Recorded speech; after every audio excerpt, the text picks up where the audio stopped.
اللهم أنت ربي لا إله إلا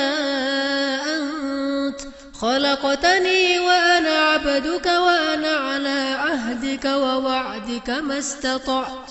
أعوذ بك من شر ما صنعت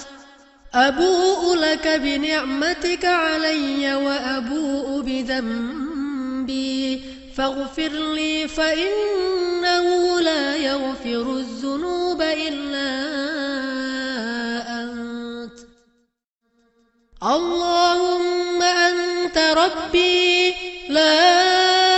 إله إلا أنت خلقتني وأنا عبدك وأنا على عهدك ووعدك ما استطعت أعوذ بك من شر ما صنعت أبوء لك بنعمتك